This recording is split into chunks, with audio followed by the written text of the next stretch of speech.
Conselhos para Obreiros, de Charles Spurgeon. Capítulo 9. Um novo convertido e obreiro bem-sucedido.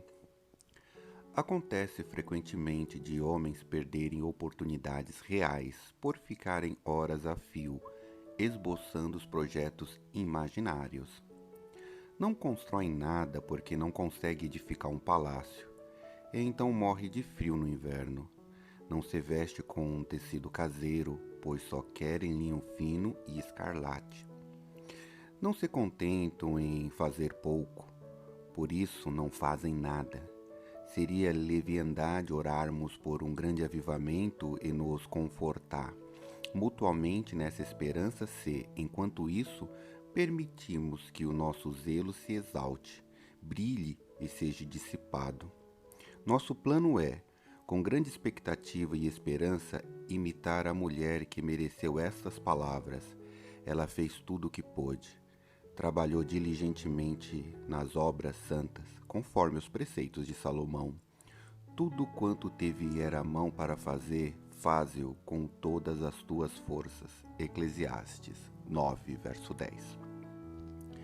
Enquanto os crentes forem zelosos em fazer o que Deus os capacita a fazer, estarão no caminho do sucesso.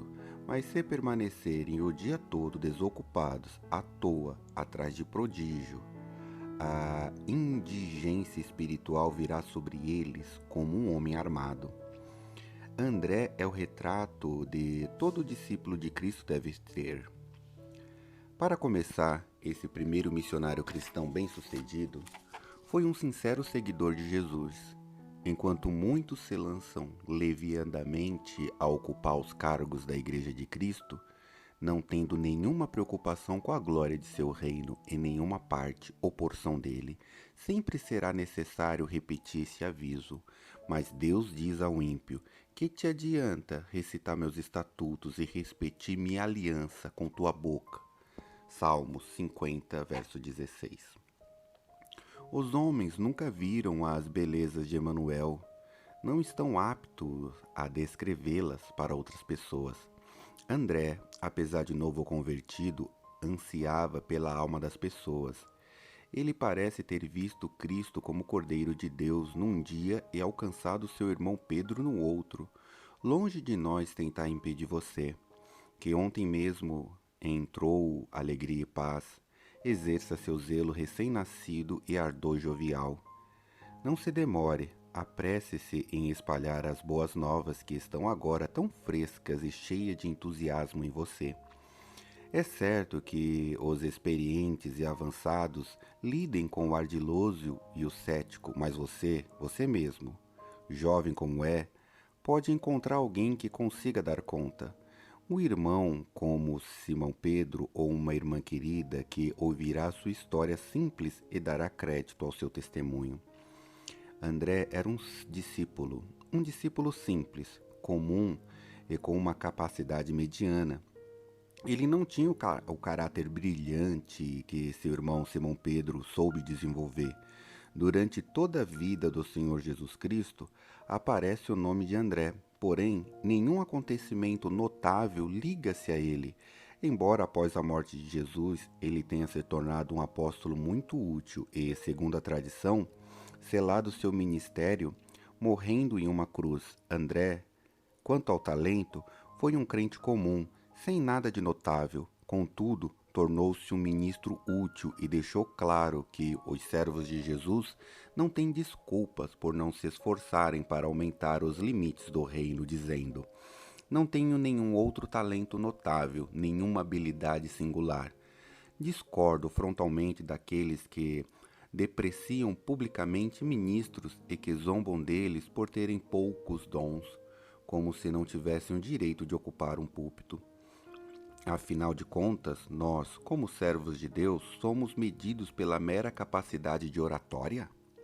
Seria isso admissível depois da época de Paulo, que renunciou à sabedoria das palavras para que a fé dos discípulos não fosse fundamentada na sabedoria do homem, e sim no poder de Deus? Se você pudesse tirar o brilho de todas as estrelas menores que há na igreja cristã e deixar apenas aquelas de primeira magnitude, as trevas deste pobre mundo aumentariam 7 vezes mais. Frequentemente, o célebre pregador, que é o prazer da igreja, é trazido por aqueles de menos resplendor. Veja o caso de Simão Pedro, que se converteu por meio de André. O que teria acontecido com Simão Pedro se não fosse por André? Será que a igreja teria tido Pedro em seu meio se tivesse calado a boca de André? E quem apontará o dedo para um irmão ou irmã com menos talento e dirá: fique calado? Não.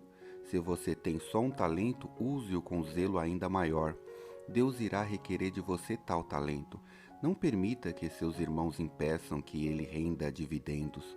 Se sua luz for fraca como a de um vagalume, não a esconda, pois há um olho predestinado a enxergar com aquela luz. Um coração destinado a encontrar conforto por meio daquele ângulo, raio de luz, brilhe, e o Senhor aceitará o seu resplendor. Todo que professa a fé cristã certamente fará alguma coisa para a expansão do reino do Redentor.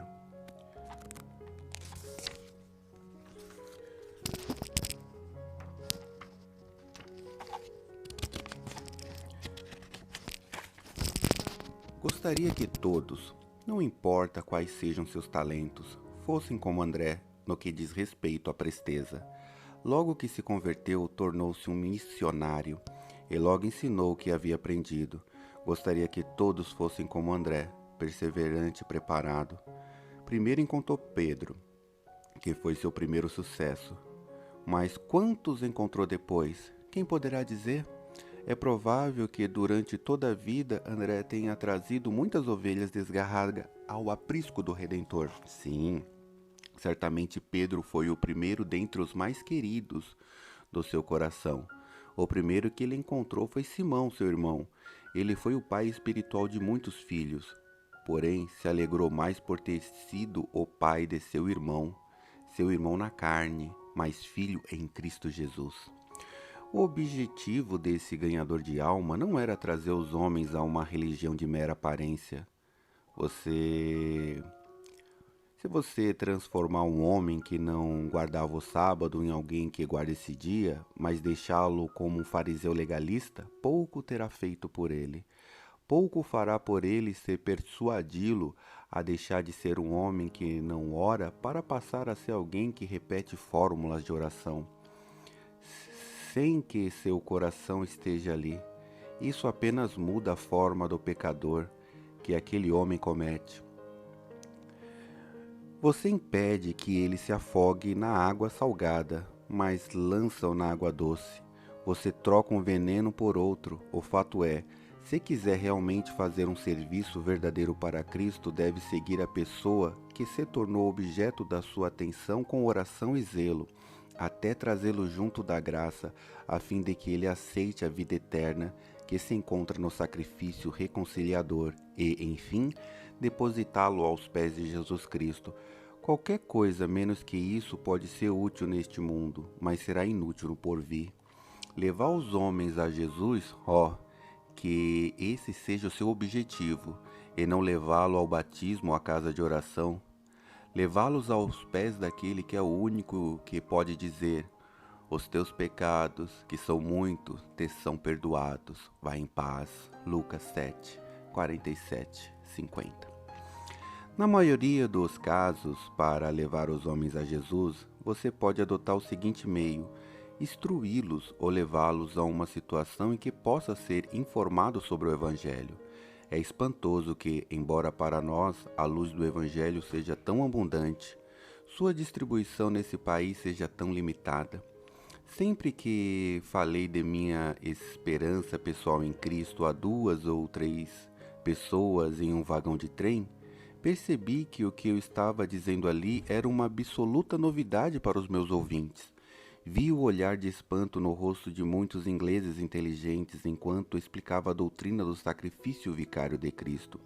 Pessoas que tinham até frequentado a igreja paroquial quando jovens, ignoravam totalmente a simples verdade da justificação pela fé, e alguns que frequentaram locais de culto desistente não pareciam ter aprendido a verdade fundamental de nenhum homem é salvo pelas próprias ações, mas que a salvação é obtida pela fé no sangue e na justiça de Jesus Cristo. Esta nação está mergulhada até o pescoço na doutrina do legalismo, e o protestantismo de Martinho Lutero é geralmente desconhecido. Todos os que foram chamados pela graça de Deus conhecem a verdade, mas a grande massa que está no mundo ainda fala em fazer o seu melhor e depois esperar a misericórdia de Deus, não conhecendo nada além da autoconfiança legalista. Ao mesmo tempo, a doutrina central de que todo o que crê em Jesus está salvo pela obra consumada de Jesus é vista com desprezo, como sendo mero fanatismo, ou um caminho que leva à licenciosidade. Divulgue então, pregue em toda parte, cuide para que ninguém que esteja sob sua influência seja deixado na ignorância sobre ela. Posso dar meu testemunho pessoal que, inúmeras vezes, a declaração do Evangelho usada por Deus tem sido suficiente para levar a alma à paz imediata. Há poucos meses conheci uma senhora que tinha traços fortíssimos de sentimentos católicos em seu coração. Conversando com ela, fiquei muito feliz de ver que o Evangelho era para ela uma coisa interessante e atraente. Ela se queixou de que sua religião não lhe trazia paz de espírito e que nunca sentia que estivesse fazendo o suficiente. Aquela mulher tinha a absolvição sacerdotal em alta conta, mas, evidentemente, jamais tinha sido capaz de dar repouso ao seu espírito. A morte era temida, Deus era terrível, e mesmo Cristo era um objeto de espanto, e não de amor. Quando eu disse a ela que todo que crê em Jesus está perfeitamente perdoado e que eu sabia que estava perdoado, que estava tão certo disto quanto a minha existência, que eu não tinha medo de viver ou morrer, pois seria o mesmo para mim, porque Deus me havia concedido a vida eterna em seu Filho, vi que o novo conjunto de pensamento estava surpreendendo sua mente. Ela disse: se eu pudesse acreditar nisso, seria a pessoa mais feliz do mundo. Eu não neguei a inferência, mas afirmei ter provado a sua veracidade e tenho razões para crer que breve conversa que tivemos não foi esquecida. Não fazemos ideia de quantas pessoas podem estar em cativeiro por falta da mais simples explanação a respeito das verdades mais claras do Evangelho de Jesus Cristo. Muitos também podem ser levados a Cristo por meio de seu exemplo. Acredita em mim. Não há melhor pregação neste mundo do que a de uma vida santa. Eu me sinto envergonhado, às vezes enfraquecido em meu testemunho, quando me lembro de que alguns que se dizem religiosos são uma vergonha, não só para a sua religião, mas para com a moralidade comum. Sinto-me como se tivesse que falar com a respiração suspensa e os joelhos trêmulos. Quando me lembro da hipocrisia condenável daqueles que se intrometem na igreja de Deus e, por seus pecados abomináveis, trazem desgraça sobre a causa de Deus e destruição eterna sobre si mesmo. O poder do testemunho de uma igreja é proporcional à santidade dessa igreja. Se os santos fossem imaculados, o nosso testemunho seria como fogo entre o restolho, como tição de fogo no meio a feixes de trigo.